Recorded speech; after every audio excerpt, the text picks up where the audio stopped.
As people, we have a very complicated relationship with the truth. Very few of us actually want the truth, regardless of what we might say, and very few of us see the actual value of truth. Now, the fact that the idea of truth or reality in general is a hotly debated topic within philosophy circles to begin with just adds fuel to the fire, but it's still important to understand why it is that we don't want the truth, don't value the truth, and therefore resist the truth.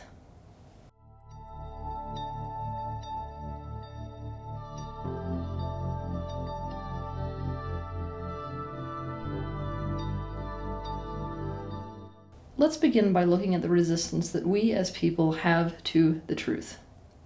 People who resist the truth really only resist negative truths, truths that make us feel bad.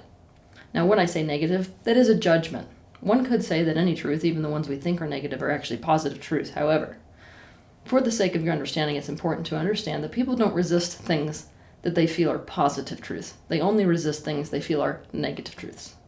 The reason people resist negative truths is that they feel as if those negative truths always lead to something bad or unwanted. Usually this is a negative consequence that we feel like we can't deal with, can't face, or do anything to change. In general, people who are brave enough to see the truth, what is, are usually people who believe that they can do something about the truth, what is. And because those of us who don't value the truth experience higher degrees of powerlessness, we feel powerless to do anything to prevent or resolve those bad things. Therefore, we tend to experience truth as leading to only bad things, never solutions.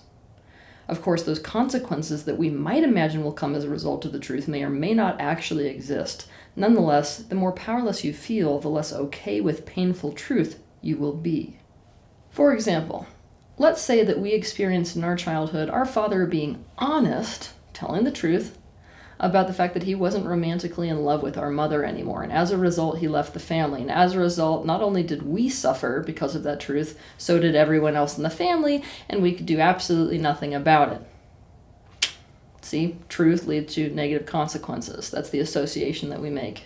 Or maybe in our childhood we experienced ourselves being honest about or demonstrating the fact that we were jealous of our sister.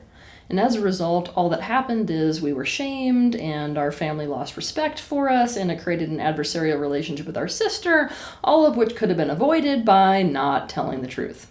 Many of us simply don't understand why you would ever tell a truth or stand by a truth or become aware of a truth if it leads to a negative consequence. Same goes for actions. Many people don't understand why you would ever take an action if it led to a negative consequence. In alignment with this, many of us just do not understand how any truth, even negative truths, could lead to something positive. This is not an experience that our life points to. In fact, all the proof we have in our life points to the exact opposite. That truth, especially negative truth, just leads us towards some negative experience. Those of us who are resistant to the truth often come from backgrounds where the truth was used against us in some negative way. Now, this has nothing to do with truth in and of itself. It actually has to do with just being in unhealthy environments. But let me give you an example of what I mean. If the truth is you loved a certain toy, then your parents may have used that truth against you in that that was the toy they took away when you were not complying to something they wanted you to comply to. Or let's say we were honest with our teacher that we just forgot to do our homework. Instead of telling her a story that the dog ate it, we experienced ourselves being flunked and labeled as a bad kid. Okay, so obviously, if we are truthful, if we tell the truth, if we stand by the truth, it leads to some sort of negative consequence. Bottom line, we do not want other people to use the truth against us. So, we won't align with truth to begin with. Often those of us who are resistant to the truth also have a very hard time discerning what is real and what is true. Confusion is common amongst us. If we are honest in childhood, we could never really tell what the reality was. Or we were sold the idea that something was 100% true, only to find out later, after years of believing it, that it wasn't. This causes us to distrust and even doubt the idea of truth, as well as doubt our own ability to perceive it, much less anyone else's.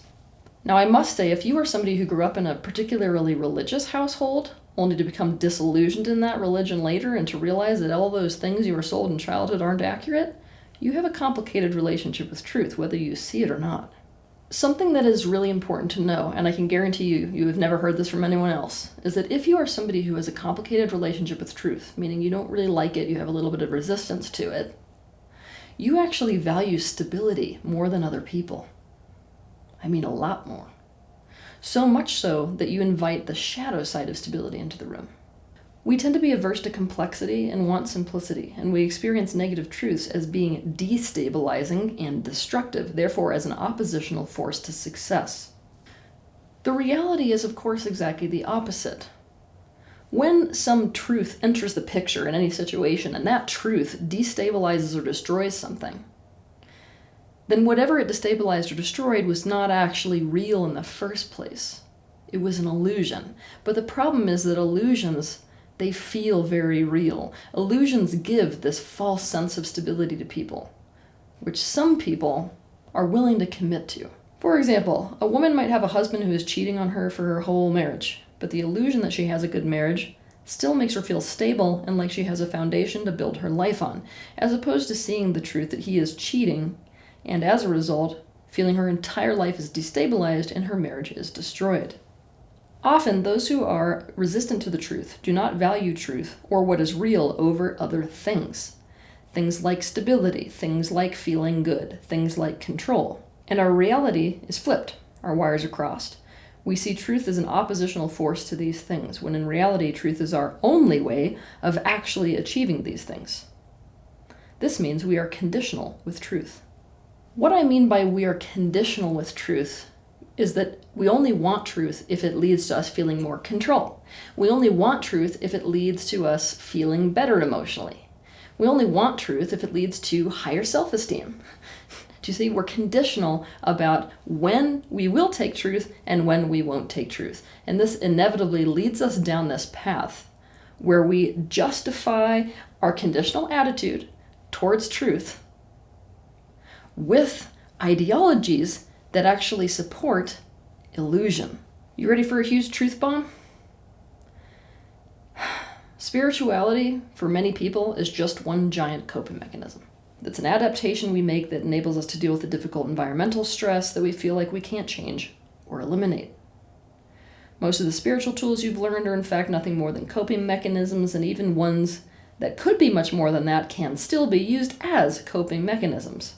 To understand more about this, I want you to watch 3 of my videos. The first is Spirituality, the Great Coping Mechanism. The second is Are You Into Spirituality for Comfort or Awareness? And the third is Novocaine Spirituality.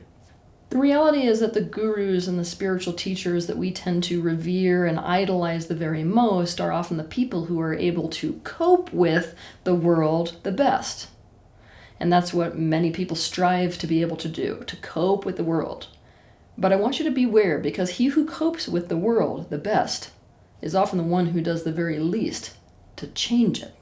In other words, instead of teaching people how to change the world for the better, we teach people how to better cope with it the way it is. The spiritual field is absolutely littered right now with people, teachers even, that will tell you only truths that feel good. It's also littered with people, teachers as well, who will tell you that truth or reality is in fact an illusion, that there is no truth, that there is no objective reality. Therefore, you have to create your own reality based off of what you want reality to be. Very different than conscious creation.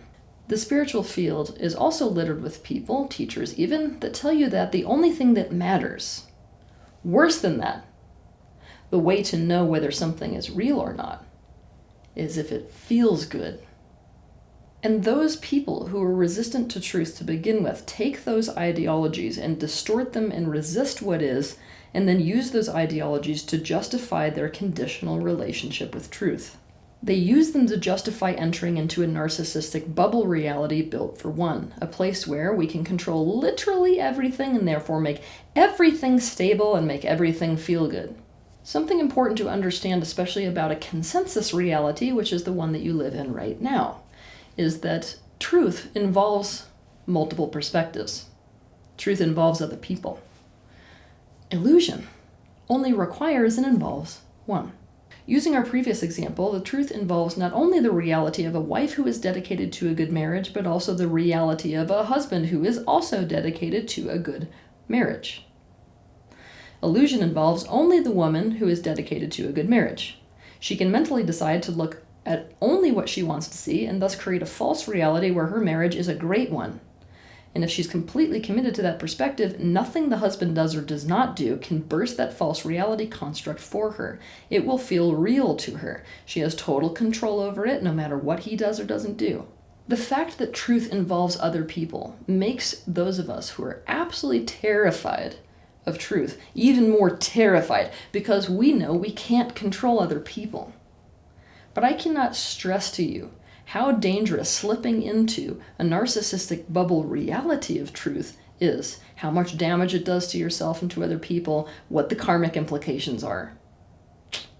Also, this is essentially the definition of mental illness. Those of us who are resistant to truth also have found out that by essentially committing to something other than truth, we can avoid shame. We tend to deliberately not take things personally and deliberately reframe things so it's not about us, so that we can preserve our perfect self-concept. The way that we preserve our self-concept is by believing that any truth we hear is about other people. Now, it's at this point I have to call a few people out. So many people who are truth resistant in the first place, they watch my videos and they find them so inherently validating. Because everything that I'm saying and all these shadows that I'm calling out of the subconscious, they make about other people in their life.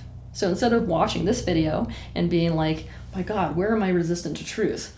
Where am I maybe in a narcissistic bubble of illusion? They're going, my God, I totally know. Tiffany, my friend, is like crazy not committed to truth. When people watch my videos and all they think is that I'm telling them negative truths about other people in their lives, is that they love me. They love me because they're using my information to fortify the walls of their narcissistic bubble. But just wait. Wait for the day that something that I say is personal. Wait for the day that I directly call out a negative truth about them specifically. That's the day that I start to contradict that complete illusion of that absolute stable self-concept and image that they've built about themselves and their life. Suddenly, overnight they hate me. Suddenly, overnight, Teal Swan isn't somebody who's helping the world. She's destructive. Those of us who are resistant to the truth have forgotten.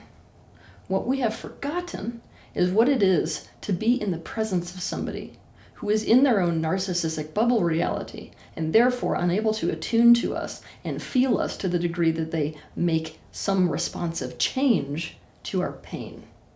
We've forgotten the pain of not being able to appeal to them or influence them in any way, even when our well-being depended on it. We've forgotten the pain of not being accommodated by them, the pain of the helplessness, powerlessness, and isolation of being at their mercy.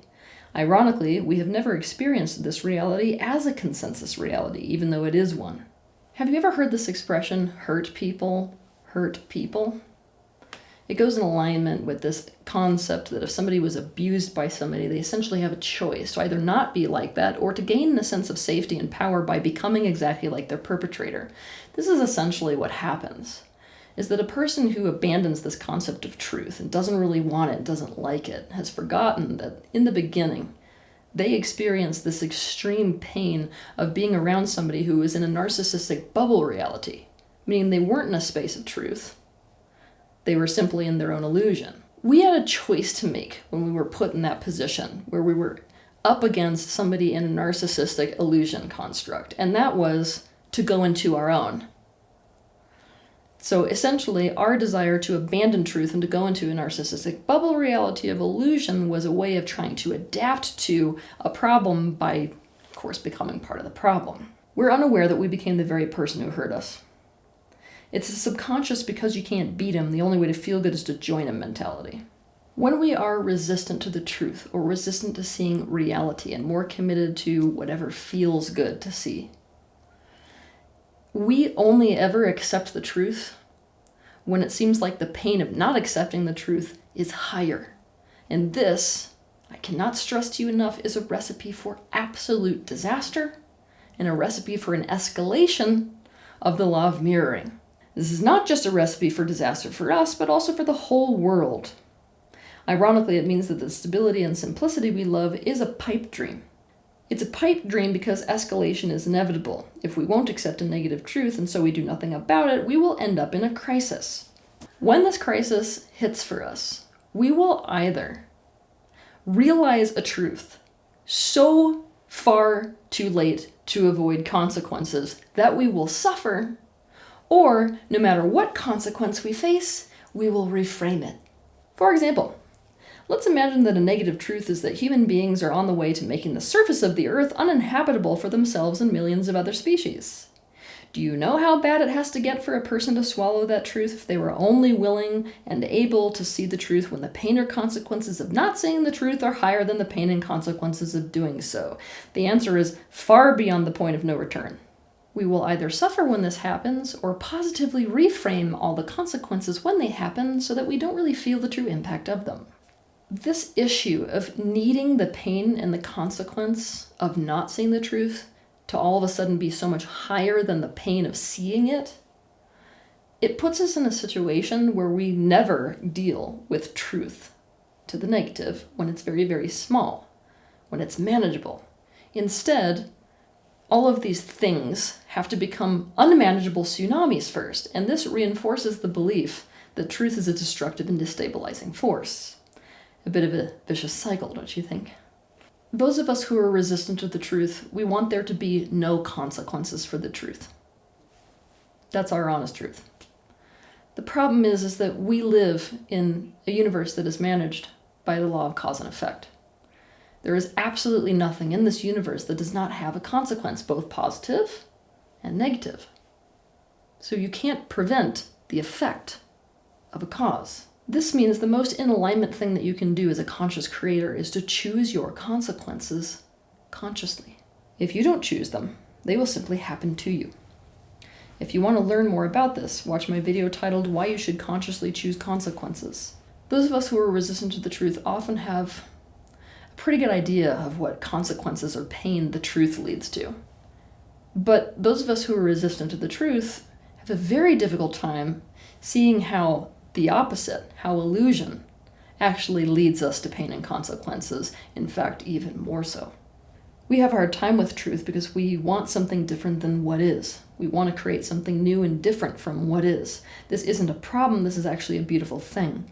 The problem is when we're in denial of what is and when we're in resistance to what is. We need to question if feeling good, no matter whether feeling good is completely out of reality, completely out of alignment with truth, and totally an illusion, is more important to us than being in reality and standing squarely in the truth. And I suggest to you that it's very important for you to know where you stand on that issue, especially going into the future life path potentials for humanity. Blue pill or red. Have a good week.